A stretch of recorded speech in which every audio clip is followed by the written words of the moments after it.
On a encore des choses à dire. Alors. Aujourd'hui, hein, je te dis pas, il y a une énergie terrible. Moi, je boufferais un lion. Ah ben dis donc. Ben, tu sais, il n'y en a plus des masses de lions. Ben, je sais, les seuls qui restent en tout cas. Il m'en suffit que d'un, hein, tu sais. Ah ouais, d'accord. Mais pour en venir à la suite de tout ça finalement, parce que tu parles de lions, et je pense à des personnages des hommes qui nous sont contemporains, tels qu'un homme comme Amadou Hampâté-Bâ. Il est mort, c'est vrai, mais j'entends, c'est un homme qui datait du début du siècle passé, quelque chose comme ça.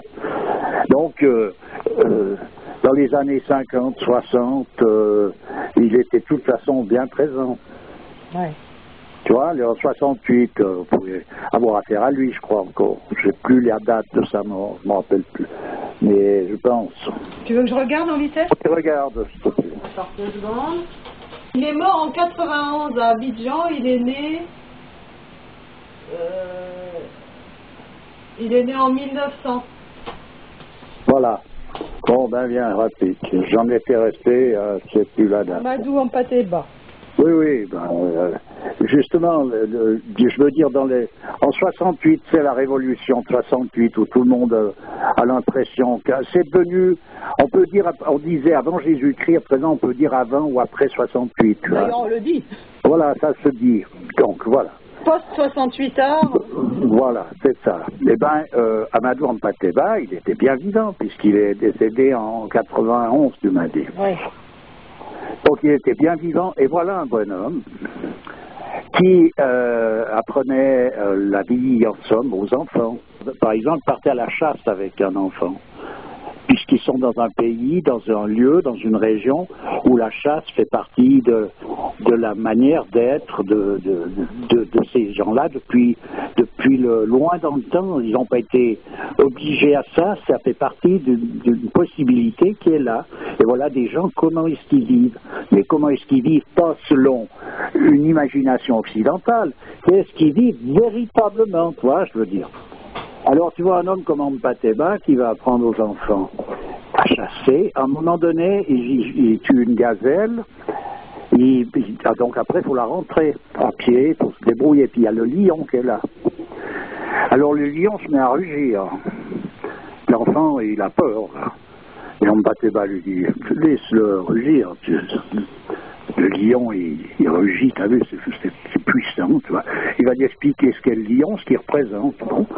Et puis il faut le laisser rugir, là. À un moment donné, le lion est de plus en plus près, il rugit de plus en plus fort. C'est normal. Après, il découpe l'animal, dépaisse cet animal pour pouvoir le transporter par morceaux au village.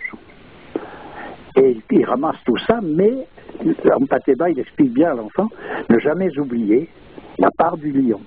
C'est ce qu'on appelle la part du lion. Voilà. Et il prépare un morceau, et ils savent très bien ce que le lion aime le mieux, et voilà comment ça se passe.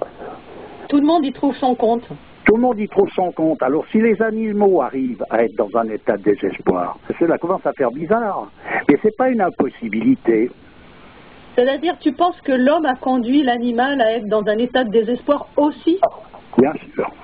Ah, il a conduit l'ensemble de la création. Tu sais, ce que tu dis, c'est pas faux, parce que quand tu vois aujourd'hui que les éléphants se retournent contre les populations autochtones, c'est-à-dire ils les piétinent, ils les vraiment d'une manière, c'est pas une attitude normale d'un éléphant. Eh bien, les éléphants, ils ont été tellement massacrés, et tu sais qu'un éléphant, ça a une mémoire phénoménale, que tu vois, il y a eu cette transmission de ces ressentiments depuis des années, et maintenant, les gens se font écraser mais alors, sans aucune commune mesure, tu vois? Tout à fait. Alors bon, je dirais que tu as parlé de ressentiment, c'est pas le cas, dans le sens que le mot ressentiment, c'est quelque chose à conserver aux hommes. Ça sert à rien de reporter sur l'animal les sensations qu'on peut avoir nous-mêmes. Oui, mais c'est autre chose de similaire quand même. C'est pas quelque chose de similaire. Il a une mémoire, une mémoire. Ah ben de toute façon, alors le fait où ça, disons ça, une similitude, c'est dans le fait qu'il y a bel et bien une mémoire, bien sûr. Mais c'est tout. Voilà, c'est tout. Les choses se retournent contre les hommes. Voilà, tout à fait. Alors j'insiste sur la dernière phrase que j'ai donnée, tout simplement parce que si on rentre dans des considérations de comprendre les animaux par rapport à ce que l'on ressent nous-mêmes, et je dis si et tralala, on en arrive à Walt Disney. Oui, c'est de l'anthropomorphisme. Voilà, tu comprends l'histoire? Ouais. Donc, ça nous a bien montré ce que ça valait pour aller dans la direction de véritablement le principe qui est à l'origine de toute manifestation. Il semble pas que ça passe par là, disons. Oui, on fait parler les animaux, etc. Tu vois. Voilà, il semble que ça fait partie plutôt de cette espèce de décor qui t'envoie en bas la falaise, là. C'est par ici, venez mes petits, par ici. Si on veut regarder les choses comme par rapport aux contes de fées, toi les contes, et les contes de tous les pays, c'est extraordinaire, la richesse que ça représente, parce qu'ils sont en train d'expliquer tout ça, mais mieux que moi. Finalement, on est passé du conte initiatique au conte contre-initiatique. Voilà. Exactement. Ouais. Voilà, c'est ça. Donc la part du lion, après le lion, quel intérêt d'aller bouffer un homme, tu vois?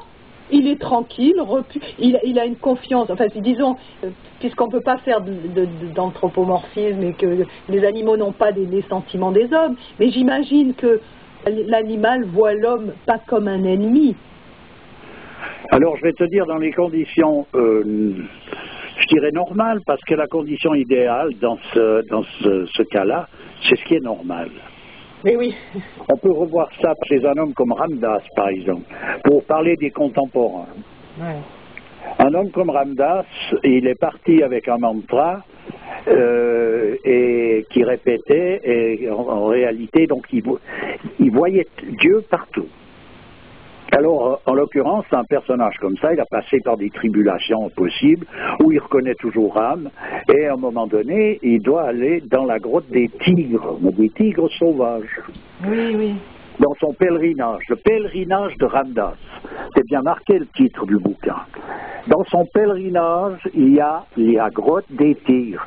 J'insiste là-dessus parce que j'entends parler beaucoup de pèlerinage de la part de beaucoup de gens, croyants ou pas, on parle en pèlerinage. Alors, Ramdas aussi, il est parti en pèlerinage, et lui, son trajet, ça passait par la grotte des tigres. Ouais. Voilà. Eh bien, les tigres sont venus se coucher à ses pieds, là, à côté de lui, à ronronner tranquillement, tendrement. Ils étaient comme des gros minons, mais alors, ils étaient, aux anges. Ouais. Voilà. Voilà l'histoire. Tu vois? Eh ben, t'as qu'à voir à présent, même les caïds qui font du dressage, du machin. C'est du dressage qui est faisable, surtout pendant ce temps qu'ils ont pas lâché prise avec eux-mêmes, les animaux. Ouais. Parce que dans les prophéties anciennes, il est expliqué que le temps viendra où les animaux se révolteront. C'est inscrit, donc tu me parles des éléphants, je sais, ça peut pas être autrement. Oui, mais regarde, en fait, tu parlais de dressage, parce qu'il y a le sucre au bout, hein, c'est tout. Oui, mais je suis d'accord, mais ça, au bout d'un moment, ça fait plus. Parce que l'animal, il suit des règles qui lui sont propres, et on peut y aller à coup de sucre, il peut perdre sa vie, tout ce que tu veux, mais à un moment donné, si c'est le temps pour qu'il se révolte, eh bien, il se révoltera parce qu'il n'a pas le choix. De toute manière, combien de ces dompteurs que se sont vus déchiquetés du jour au lendemain par un animal qui croyait être leur protégé, parce qu'il l'avait eu dès la plus tendre enfance, tu vois, eh bien, ça n'a pas empêché. La nature sauvage de l'animal est revenue au galop, si on peut dire. Voilà, puis ça dépend de l'état dans lequel tu es avec ton dressage. Ça dépend aussi beaucoup de toi, parce que tu influences cet animal dans des proportions gigantesques à un endroit. Tu vois, donc il peut y avoir tout d'un coup, tu provoques toi-même cette révolte qui est juste là. À un moment donné, elle va basculer tout seul, il n'y aura plus de raison. Tout seul, sauvage, l'animal sauvage, il est parti en guerre. Par contre, j'avais vu, tu vois, récemment une histoire de deux dresseurs, enfin, non, c'est pas des dresseurs, c'est de deux personnes qui s'étaient vraiment épris d'un petit lion, ils l'avaient eu, et ils ont été obligés de le relâcher. Et des années après, ils l'ont retrouvé, je sais plus, dans la savane, et tu aurais vu les mamours que ce lion qui était devenu vraiment à l'âge adulte leur a sauté dessus, vraiment c'était des retrouvailles très très émouvantes, tu vois. Bien sûr. Et on sent vraiment qu'il y a une histoire d'amour qui s'est passée là entre ces deux personnes, ces deux adultes et cet animal, quoi. C'était vraiment de l'amour. Eh ben, tu vois chez cet animal, quelle est sa reconnaissance qu'il a pour ses parents. Eh oui. Tu comprends? Et oui, parce que en fait un animal, quand il se retrouve comme ça, élevé par un être humain, cet être humain se retrouve être son parent. Bien sûr. Bien sûr. Et même si c'est un parent adoptif, même s'il le sait, ça ne change rien. Il est dans un état là où c'est comme ça que ça se passe. Donc l'histoire du lion, là, c'est normal. Hein. C'est normal. Il y a eu une histoire, par exemple, avec un éléphant qui devait être abattu parce que personne ne pouvait en faire façon, pouvait le maîtriser. Il avait une blessure, personne n'osait approcher de la blessure. Impossible, ça n'allait pas. Donc, qu'est-ce qu'il faut faire? À un moment donné, ils voulaient le garder, mais en fait, tout d'un coup, la décision était prise de l'euthanasier. Ouais. Tout d'un coup, il rapplique un bonhomme, là, qui est connu dans la médecine sauvage, en Afrique, lui, c'est un personnage particulier à cette époque-là, ça date quand même un petit peu, hein, là. Mais c'est pas très vieux. Et ce bonhomme, il reconnaît cet éléphant. Puis il dit, ah mais oui, je le reconnais. Puis, on va aller voir ce qu'il a. Il part vers cet éléphant est un agneau.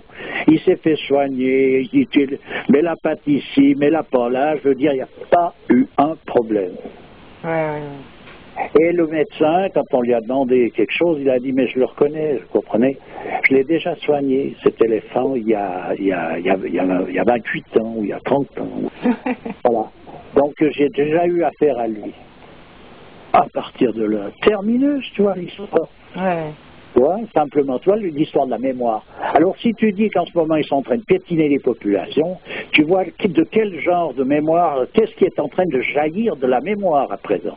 Tout à fait. Et quand je vois le mal, t'as vu l'audio qu'on a fait, là, où est le cochon, le mal qu'on peut faire actuellement aux animaux, que ce soit les animaux, les cobayes, sur lesquels la médecine fait toutes ces expérimentations sordides. Mais c'est pour le bien du monde, attends. Bah oui, mais voyons. Et que ce soit tous ces animaux qu'on abat pour manger, mais la manière dont c'est fait, dans ces abattoirs, enfin, je veux dire, tout ça, un jour, l'homme sera obligé de le payer.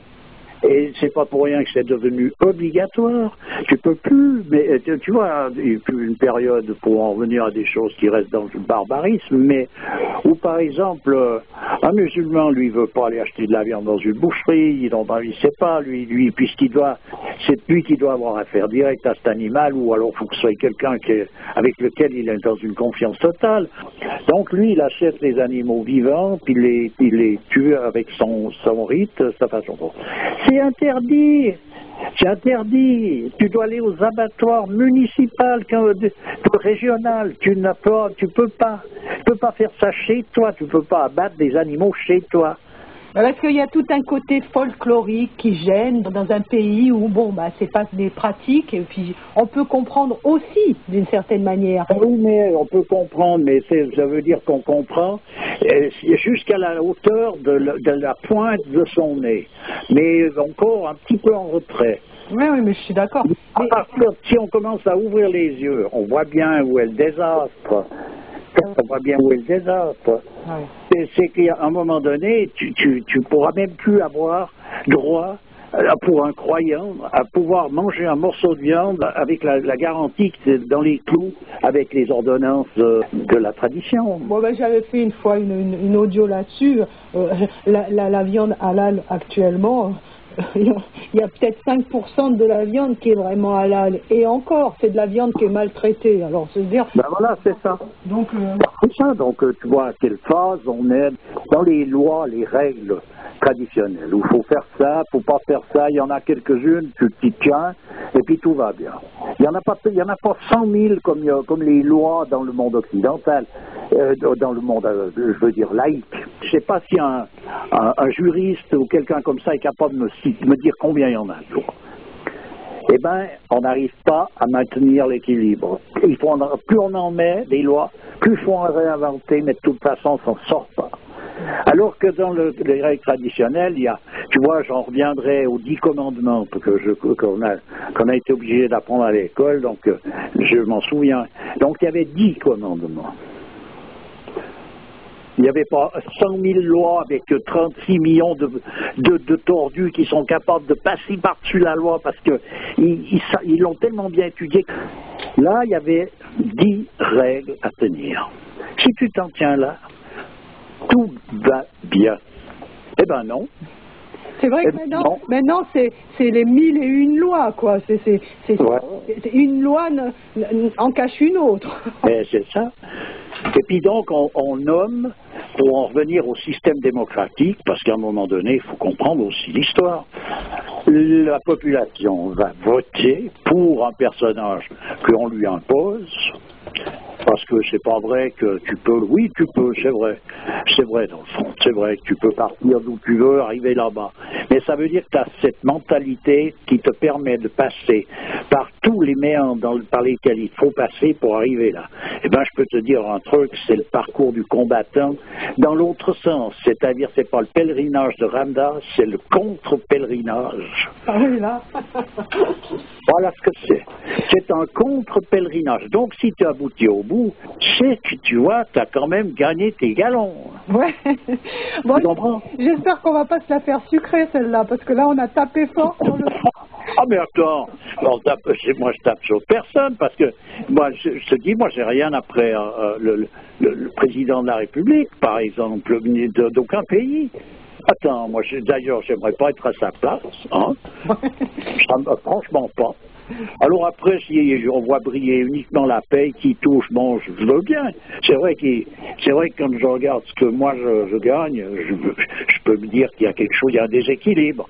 D'accord, mais en fait, bon, encore il reste dans l'arbin, parce qu'il y a des gens qui gagnent 1000 fois, 100 fois donc à son salaire. Et il va pour s'amuser à vouloir être président de la République. Je sais bien ce que c'est pour une galère, c'est réservé à des gens qui ont du talent, tu vois. Donc, à un moment donné, ça veut dire que tu peux pas faire n'importe quoi, tu peux pas... Même dans ce domaine-là, tu peux pas, puis il n'y a pas de raison. Donc, c'est ce qui m'a fait dire qu'un président de République s'arrête en larbin, dans le sens qu'il obéit aux ordres qu'il reçoit. C'est pas lui qui commande, faut pas croire à ça. Il commande tous les citoyens, parce il y a un ordre hiérarchique aussi dans tout, il y a un ordre hiérarchique. Il y a le chef qui dit à celui-ci, qui dit à l'autre, qui dit à machin, jusqu'à la finale, qu'il y en ait un qui fait le boulot. Oui, tout à fait. Bon, ben voilà. Mais en tout cas, personne ne commandera le chef suprême. Et puis là, en l'occurrence, un chef d'État, il est au boulot, lui. Donc il est payé pour faire quelque chose. On dit toujours il fait rien. Ben non, il est payé pour faire quelque chose. Ok, ben écoute, on va s'arrêter là. Oui, d'accord. Je te remercie bien. Ben écoute, toujours avec plaisir. Et bonne fin de journée. Ben pareillement. Allez, au revoir. Au revoir.